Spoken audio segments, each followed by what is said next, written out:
Salutations à toutes et tous. Aujourd'hui, on se retrouve pour parler des meilleurs films de l'année 2019 au cinéma.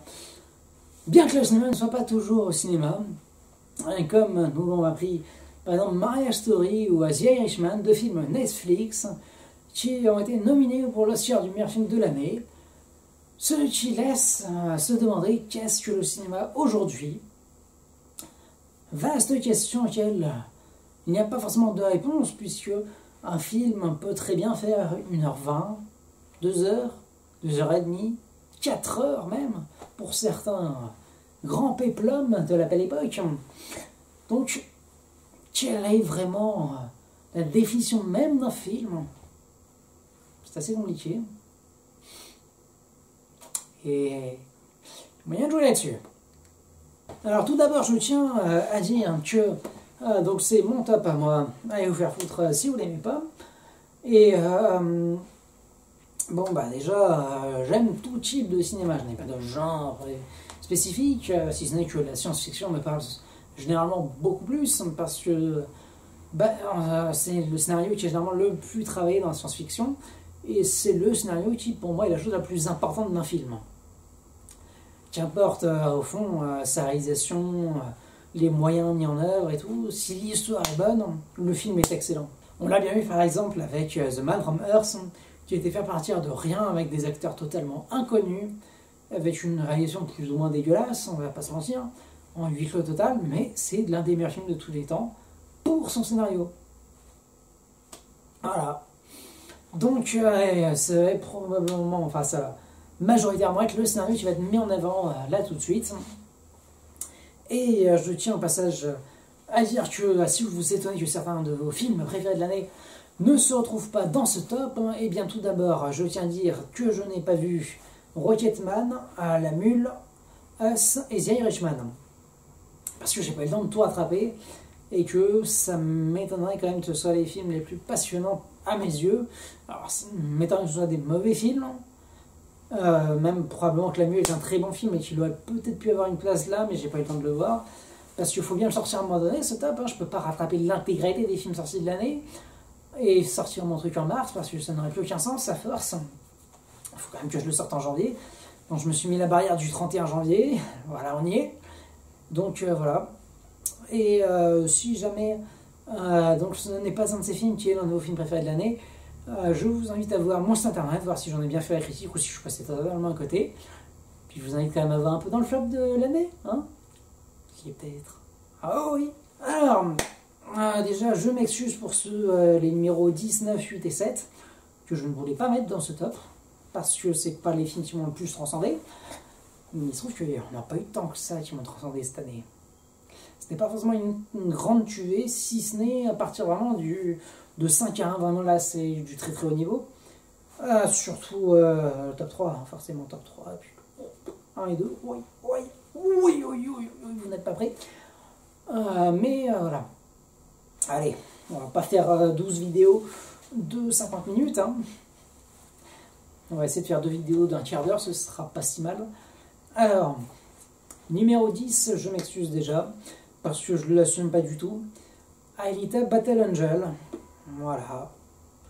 C'est un film sympathique, hein, attention, non, même pas mal. Hein. Mais on est quand même sur du 3,5. J'ai pas eu 10 4 étoiles cette année. Ça arrive, mais voilà. L'an dernier, c'était déjà le cas aussi. Hein. Mais bon. Voilà. Alita Battle Angel. Que dire, adaptation du manga Gunmu, comment vous prononcez. Alors, le personnage d'Alita est extrêmement bien réussi, j'ai trouvé que les effets spéciaux étaient pas trop mal. L'univers a l'air assez sympathique, ça est plutôt bien travaillé. Ça reste quand même extrêmement convenu, édulcoré, pas transcendant. C'est vraiment de l'amorce d'univers. Peut-être que si les suites voient un jour, ce sera un peu plus intéressant. Mais bon, enfin, c'est déjà un bon début. Dommage que le film n'a pas eu un grand succès en salle et qu'il n'y aura probablement pas de suite, surtout que c'est Disney qui a racheté la Fox. Et qu'autant la Fox, ils sont moins regardants sur la rentabilité. Disney, c'est... Niet. Donc non, c'est mort pour la suite de Alita Battle Angel, mais bon. Puis non, je veux pas grand chose à dire dessus. Univers un peu cyberpunk, post-apo. Intéressant, mais bon, voilà, un peu dixième par défaut. Numéro 9, Captive State. Film de science-fiction qui s'est un peu fait bâcher parce que vendu comme un bon gros film d'invasion extraterrestre, gros film d'action. C'est pas du tout le cas. C'est un film, un thriller, un film de construction. Enfin, construction dans le sens on construit un plan. Presque un film de braquage, j'aurais tendance à dire. Dans le sens de la construction scénaristique. Alors c'est un peu mou, on va pas se le cacher, il y a quelques trucs où on dit quoi, mais en fait c'est vachement intéressant parce que c'est un peu une sorte de puzzle où expressément on ne donne pas les pièces, bon bah c'est un peu truqué à ce niveau-là, mais une fois que tu vois le truc, tu te dis mais ouais en fait finalement il y avait 2-3 pistes que j'aurais dû réfléchir, et ça se recoupe super bien, c'est super intéressant, et l'univers... les idées enfin non, les extraterrestres ils sont pas ouf, mais il y a pas mal d'idées sur les évolutions de la société, ce que ça entraînerait, et j'ai trouvé ça très intéressant. Alors bon, pareil, je lui ai mis 3,5 sur 5 à la base, parce que il y a mieux dans le genre, mais voilà, j'avais pas tellement mieux à mettre en avant. Numéro 8, Green Book, sur du meilleur film l'an dernier, qui est sorti en février ou mars, je sais plus. Enfin, non, janvier, oui, mais c'est vrai. Il est sorti en janvier en France. Ouais. Non, c'était un bon film, attention. Mais bon, m'a pas marqué outre mesure. Le tandem Marshall Ali et Viggo Mortensen marchait extrêmement bien. Ce sont deux excellents acteurs.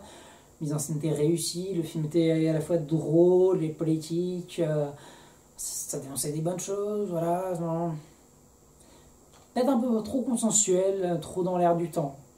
Peut-être ça qui m'a dérangé. Non, un film qui se passe dans les années 70, qui est dans l'air du temps.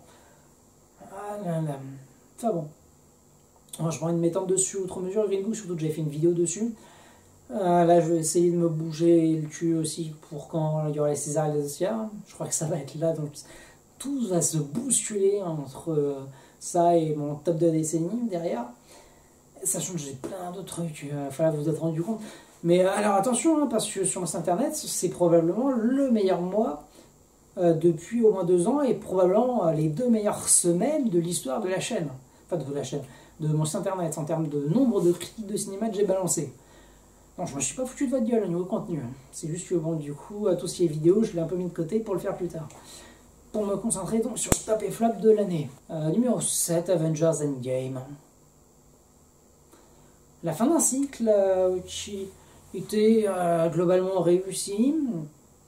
Alors c'est pas le final fou furieux, il y avait pas mal de petites faiblesses au niveau, enfin d'énormes faiblesses au niveau du scénario. Il y avait des trucs pas ouf, mais globalement ça faisait le taf, ça répondait machin. Il y avait enfin un peu des conséquences, et non, franchement, ils ont géré le coup. Ça pouvait tellement partir en vrille. Mais ça a quand même été tellement structuré, organisé, que bon, la marge de manœuvre était de toute façon inexistante. Allez, place au vrai film que j'avais envie de mettre en avant sur ce top de l'année, un numéro 6, l'heure de la sortie. Alors c'est un film français, avec Cocorico Bravo, petit film avec Laurent Lafitte, où il est prof remplaçant dans une espèce de collège assez huppé, où là il doit reprendre en charge une classe un peu spéciale de surdoués, avec des QI de fous furieux, avec les élèves les plus intelligents de France. Et donc, bah, voilà, le parallèle des team médias est évident. C'est GTO, clairement, c'est le gars un peu loupard, mais bon, voilà quoi. Le gars qui est un peu en mode Walou, le remplaçant, qui se retrouve à s'occuper de collégiens extrêmement intelligents, une classe un peu difficile, où le prof s'est suicidé, c'est GTO. Mais donc c'est vachement bien fait, l'ambiance est extrêmement travaillée, très malaisante, bizarre, on se demande toujours où est-ce que ça va aller. C'est extrêmement bien écrit, les acteurs sont excellents.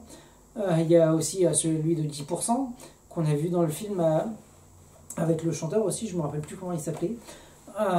Mais il est excellent cet acteur. Le scénario est bien construit, les acteurs sont excellents, l'ambiance très bien travaillée. Pour un film français, c'est incroyable. Donc numéro 5, Dragon 3, Le Monde Caché, et qui donc termine cet arc narratif sur l'évolution de Harold, qui donc a été enfant, puis apprend à grandir et devient enfin un adulte qui doit faire devenir un chef de village responsable dans ce troisième opus, qui n'a pas forcément l'histoire la plus intéressante en elle-même, donc c'est pour la continuité et la conclusion de ce voyage initiatique, où les dragons existent, effectivement, oui, mais sont aussi une forme de métaphore sur la représentation des rêves, de l'aventure, et finalement du retour à la réalité. C'est vraiment extrêmement bien construit cette trilogie. En termes d'animation, c'est magnifique. Beaucoup de choses intéressantes et drôles. Donc ce troisième opus est très intéressant. Et ce qui est encore plus fort, c'est que donc avec la scène de fin, on comprend encore mieux avec le court-métrage Homecoming, Dragon Homecoming, qui est sorti pour les fêtes de fin d'année. Alors, oui, c'est une superbe conclusion, mais alors là, on en recrée bien encore dedans. Peut-être un petit 4 dans quelques années, peut-être dans 5-6 ans, histoire qu'on laisse un peu le truc comme ça, que ça revienne comme ça. Il y a moyen. Il y a moyen parce que c'est un très bel univers, des personnages très intéressants. C'était une bonne surprise Dragon 3. J'avais peur que ça sache pas quoi faire, que ça fasse comme le 2 qui était un peu le 1 plus grand, mais pas forcément plus intéressant en termes de scénario. Et finalement le 3 a réussi à bien gérer la transition. Donc bravo DreamWorks. Numéro 4, Le Mystère en épique. Alors là, je m'avais dit que j'allais mettre un film français 4e du top de l'année. Ce film est excellent. Alors déjà, 3 choses à vous dire. Agatha Christie, Fabrice Lucchini, Camille Cotin. On est sur du niveau d'écriture d'Agatha Christie. Et pas encore n'importe quelle Agatha Christie, attention, je parle des meilleurs Agatha Christie. En termes de scénario, parce que donc en fait c'est l'histoire de Alice Isaz, qui un jour découvre dans une espèce de bibliothèque bizarre, enfin une petite bibliothèque de campagne en Bretagne, où son père lui a appris que il y avait une salle des manuscrits refusés, où en fait c'est tous les manuscrits de romans jamais publiés qui sont réunis là. Et donc elle s'est dit, wow, c'est incroyable ce truc là, parce qu'elle bosse en tant qu'éditrice, enfin elle n'est pas éditrice, mais c'est dans le milieu de l'édition, c'est elle qui lit les manuscrits, qui est chargée de les chercher et tout ça, pour dire quels sont les meilleurs machins à publier. Et donc un jour elle tombe sur un roman signé Henri Pic, qui est un pizzaïolo, le bouseux de base qui est déjà mort depuis quelques années, mais vraiment le gars avec 2 QI, qui a jamais ouvert un bouquin de sa vie. Et là elle tombe là-dessus, et c'est l'un des ouvrages les plus intéressants, les mieux écrits, sur une histoire de romance qui se passe en Russie, machin bidule, un truc extrêmement bien travaillé et tout, incroyable. Donc le monde de l'édition est sur le cul en mode waouh, ce pizzaïolo complètement inculte qui a pondu une œuvre aussi bouleversante, c'est hallucinant. Et bah du coup Fabrice Lucchini, qui est présentateur télé, il fait oh, pas moi. Donc justement quand il reçoit la veuve de Henri Pic et donc Alice Isaz qui a déniché le manuscrit qui a été perdu, que personne ne sait qu'il existait, il fait non, ce bouseux qui a écrit ce livre-là, j'y crois pas une seconde. Allez tous vous faire foutre, c'est n'importe quoi, je vais mener mon enquête, vous allez voir ce que vous allez voir. Donc du coup il y a comment tu lui tombes dessus en mode t'es vraiment un enculé. Tu te rends compte que t'avais sa veuve sur son plateau, elle te disait en larmes oh j'ai retrouvé mon mari machin, et tu lui dis que c'est pas lui qui l'a écrit, vous la traitez de menteuse, espèce de connard. Et puis du coup derrière il va voir Camille Cotin qui est la fille dans Repeat, et tu dis votre père, non, c'est de l'arnaque, tout ça, j'y crois pas une seconde. Mais vous allez me foutre la paix, connard. C'est tellement drôle et c'est fou. Et ce tandem marche tellement bien. Les acteurs sont excellents, c'est tellement bien écrit, je vous dis, c'est au niveau des meilleurs Agatha Christie. Donc si vous aimez les trucs d'enquête, ça et puis Fabrice Lucchini, charisme de dingue, Camille Cotin, actrice exceptionnelle. Ce film est une petite perle que je vous conseille largement, il faut aller voir en réplique. Et on continue sur la lancée avec le numéro 3, Ad Astra. Bon du coup forcément la science-fiction c'est un peu mon thème fétiche, donc je ne suis pas forcément méga objectif, mais quand même, la claque Ad Astra. Un film qui a fait un four monumental, qui a été assez bâché par les spectateurs parce que cette bande de cons l'a vendu un peu comme un Interstellar, en mode peut-être limite un peu plus action, machin. Pas du tout.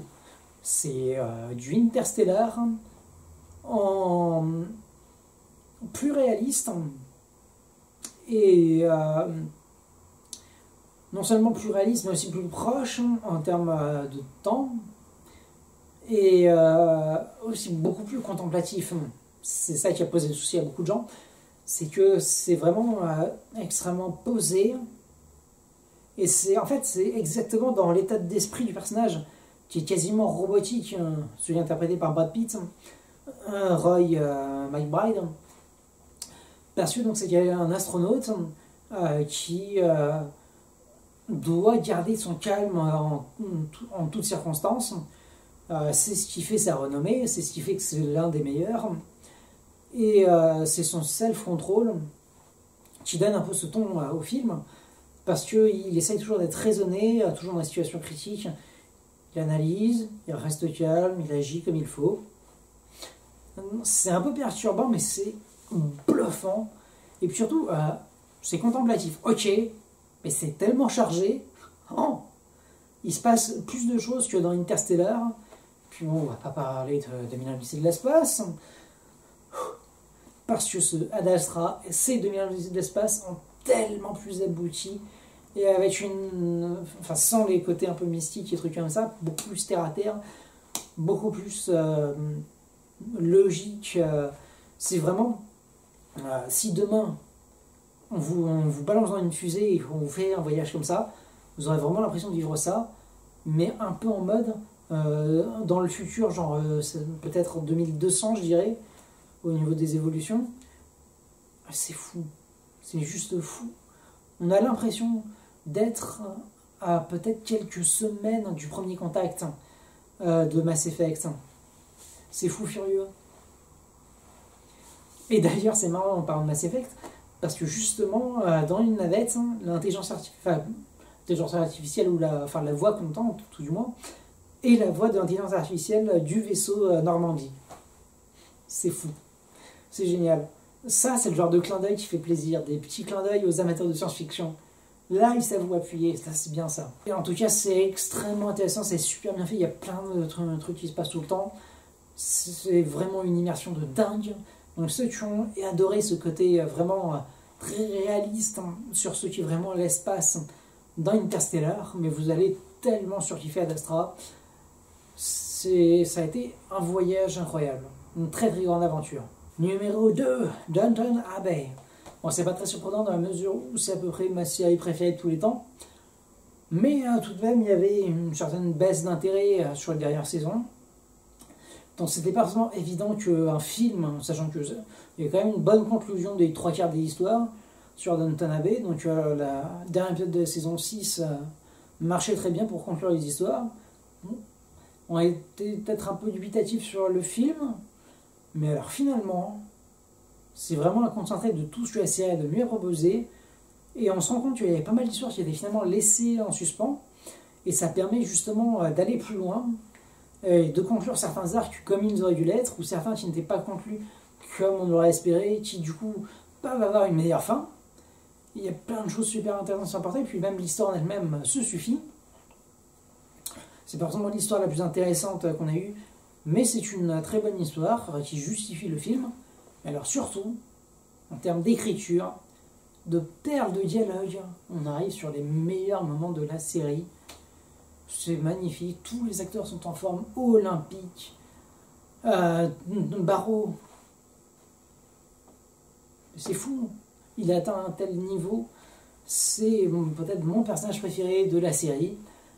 Et, enfin non, non, parce que quand même, la comtesse de l'arrière, oh là là là là, oh Maggie Smith comme elle est en forme, oh elle a rien perdu de sa superbe, la meilleure répartie de toute l'histoire, en casse contre Brice de Nice, il finit au fond de la piscine en 2-2, oh, il est imbattable la mémé,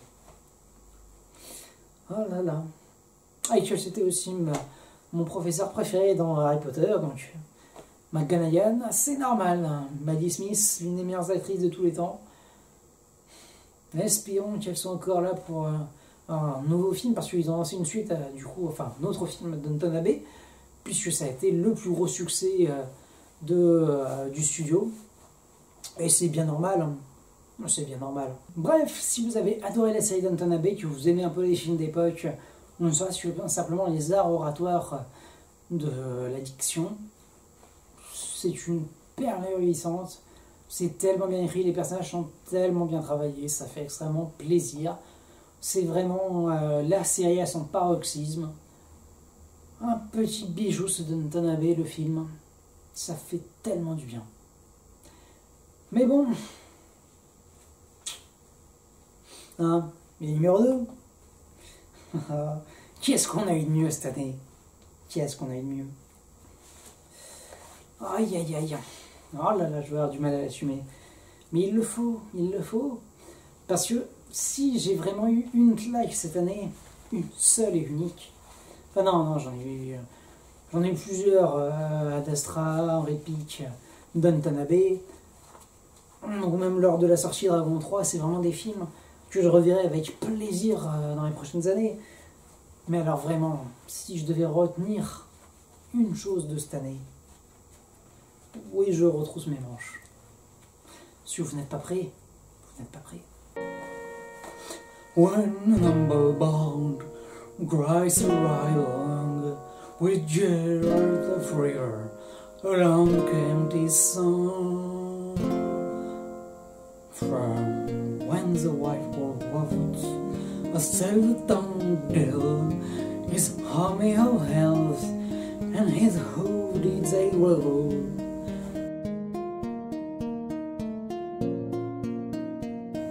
They came after me with a muffled Mauritius, buckling my loot and the cheek in my teeth. Why is the devil's horn, man's heart and meat, and so cries the rager, he can be beat.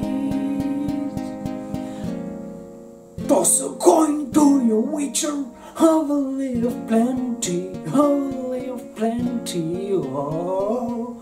Bon, vous l'aurez compris, ce qui est pour moi le meilleur film de l'année n'est pas un film.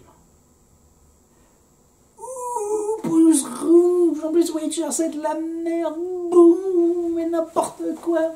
Je rachète, je m'en vais, je balance le Bruce Rouge, mais avant je laisse un commentaire en disant t'es un abruti consanguin, alors...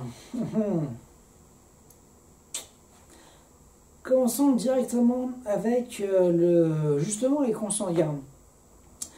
Ceux qui ont 2 QI. Bon bah déjà si vous avez 2 QI, pourquoi est-ce que vous regardez cette vidéo? Vous savez pas la comprendre, il n'y a plus trop de mots compliqués, vous n'avez pas le vocabulaire nécessaire pour la compréhension globale de cette vidéo hommage au cinéma. Et oui évidemment. Alors tout d'abord, merci pour cette série exceptionnelle.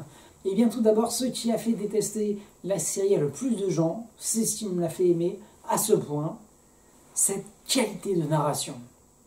Alors pour tous les débiles demeurés qui ont 2 QI, qui sont incapables de comprendre la vie, allez vous faire enculer, pour commencer. Et non, la série n'est pas difficile à comprendre. Vous avez 3 personnages, Gérald, Yennefer, Ciri, 3 timelines différentes qui s'écoulent à une vitesse différente. Qu'est-ce qu'il y a de compliqué? 3 histoires sur 8 heures. Vous n'allez pas me dire c'est trop compliqué à comprendre, 3 histoires. Alors pour faire simple, on a l'histoire de Yennefer qui commence avant, Après, on a celle de Gérald. Et tout après, on a celle de Ciri. Mais ce serait complètement con de les faire dans l'ordre chronologique. Parce que c'est la série The Witcher. Vous n'allez pas balancer The Witcher au 3e épisode. Ce serait complètement débile. Vous l'introduisez dès le premier. Et Ciri, c'est un des personnages les plus importants de la série derrière. Vous n'allez pas l'introduire dans le 7e ou 8e épisode. C'est complètement débile de l'introduire à l'avant-dernier ou le dernier épisode de la série. Vous l'introduisez dès le premier. Alors comment on peut développer les personnages qu'on veut dès le début pour qu'ils soient tous bien développés? Bah c'est simple, là vous en avez deux qui sont immortels, qui sont nés à des époques différentes. Alors il y en a un, on va pas raconter son enfance, mais du coup bah, on le met dans l'univers à un moment précis, et il se trouve que ce moment précis est quelque part dans la narration de l'autre personnage qui est immortel, mais du coup on va quand même raconter l'histoire qui est importante derrière, en la racontant depuis une autre époque, enfin avec une autre timeline qui s'écoule à une autre vitesse, mais qui permet de développer tous les personnages en même temps sur la même durée. Du pur génie. Du pur génie. Et au lieu de vous dire, comme des gros débiles, avec des sabots de fou furieux en mode machin, enfin tel endroit, telle époque, clac clac. Non, on raconte l'histoire, et puis bah, on est malin, et on fait l'erreur de croire que vous l'êtes aussi. Oh putain. Prenez-vous des tartes. On vous présente un personnage, on vous montre son tableau, où lui, quand il est enfant, quelques temps plus tard, quelques scènes après, on vous montre un autre personnage avec les enfants. Oh, et donc ça se passe bien avant. Bah oui. Qu'est-ce qu'il y a de difficile à comprendre? Et derrière, ils se rencontrent. Bah voilà, donc là, voilà, les histoires sont recoupées, puis elles se séparent derrière. Ah non, bah non, on ne comprend plus rien, mais... Putain. Et puis là, bah pourquoi ce personnage il est en vie? Il est censé être mort. Ça se passe avant. Oh, on se réveille. On parle d'une personne qui n'est même pas née. Ça fait tilt ou ça fait jamais tilt dans ta tête? Waouh! Ah non, mais je pense que ceux qui ont eu un problème avec The Witcher en mode waouh, c'est trop compliqué, c'est trop méta, machin bidule, waouh, les narrations.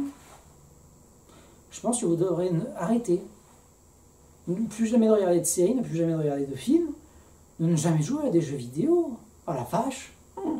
Si 3 narrations et 3 timelines, ça vous fait mal au cerveau, mais ne jouez jamais à un jeu vidéo de votre vie.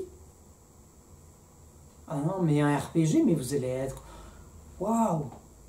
Ça va fumer, vous allez saigner des yeux, des oreilles et de partout. Qu'est-ce qui se passe? Vous avez le cerveau qui va exploser à l'intérieur? Si on vous met... Ah oui, ouais. Legend Dragon. Hop, mort cérébral instantané. Qu'est-ce qui se passe? Non! Non, il y a 2 timelines, machin... Il parle d'une histoire qui se passe avant, mais c'est complètement fou.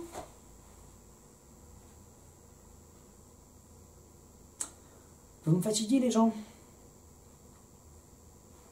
Mais bon, il n'y a pas que la narration. Parce qu'effectivement, c'est extrêmement intéressant, c'est super bien fait.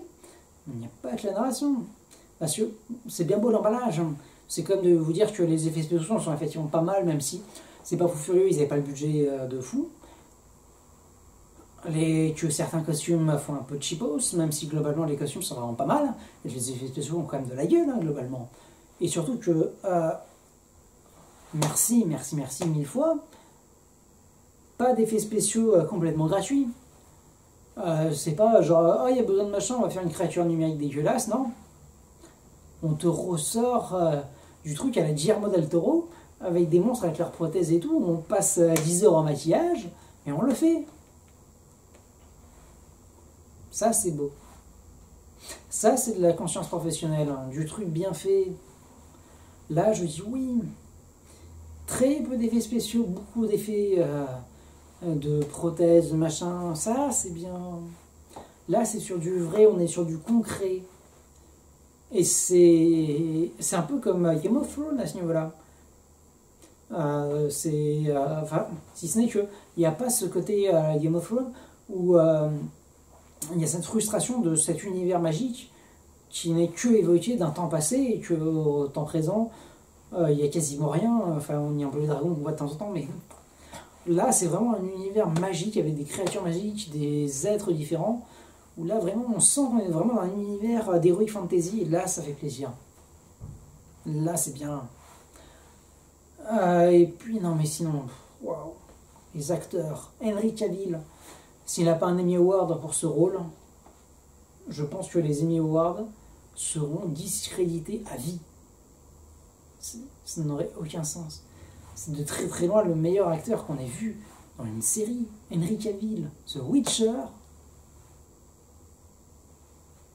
Dès le premier épisode, on est waouh, le charisme, la présence, la prestance. Moi, puis, j'ai besoin de dire que Jennifer est complètement magnifique. Même si, je vais en surprendre, Kim Siri, vérifier, elle est majeure, hein, je précise. Kim Siri, une blonde aux yeux bleus comme ça, ce regard qu'elle a. Et j'ai cru que c'était des espèces de verres de contact, machin. Alors peut-être pour garder la pupille aussi dilatée, ou contre-dilatée, enfin en tout cas le noir extrêmement fin. Mais enfin, du coup le bleu qui prend tout, waouh, c'est magnifique. Mais en tout cas c'est ces vrais bleus, yeux bleus à l'actrice. Ça c'est beau. Ils sont magnifiques ces yeux. Mais donc, histoire extrêmement bien construite, très intéressante. Introduction de l'univers magnifique. Une claque. Donc c'est tellement bien réussi. Et je dis tellement merci. Toss a coin to your Witcher. Oh, valley of plenty. Oh. Ah. Voilà pour mon top et flop de l'année. Et j'en ai rien à battre, si vous soyez d'accord ou non. C'est bien. Après, si vous n'avez pas aimé un truc de mon top, c'est que, vous êtes passé à côté. Pour certains, ça ne me dérange pas. Pour ceux qui sont de 6 à 1, clac. Je vais reprendre, du coup, parce que je l'avais mis en pause, parce que je voulais me refaire un peu des bons films, et puis je me suis dit, tiens, si je me faisais un top de la décennie, puis Inza Panda l'a fait, je vais le faire aussi alors. Top de la décennie.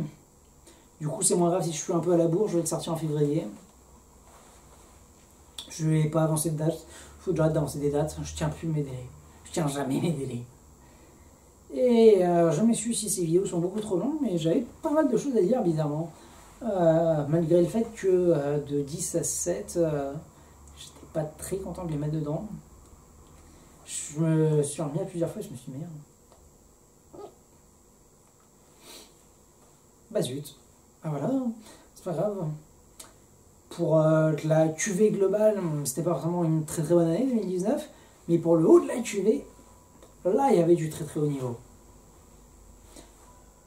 Bref, continuez d'aller voir des films, de vous cultiver. Vous pouvez me suivre sur Facebook, Twitter, Instagram, Snapchat, mon site internet. À la prochaine les gens. I'd see hate of the world, find a mighty home, so bad as it breaks you and brings you more. It was every health, found by hands of shelf. High on the mountain from whence he came.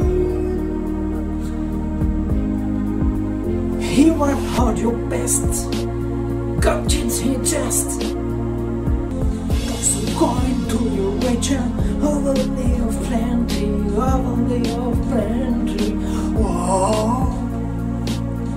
Toss a coin to your wager, a plan of humanity.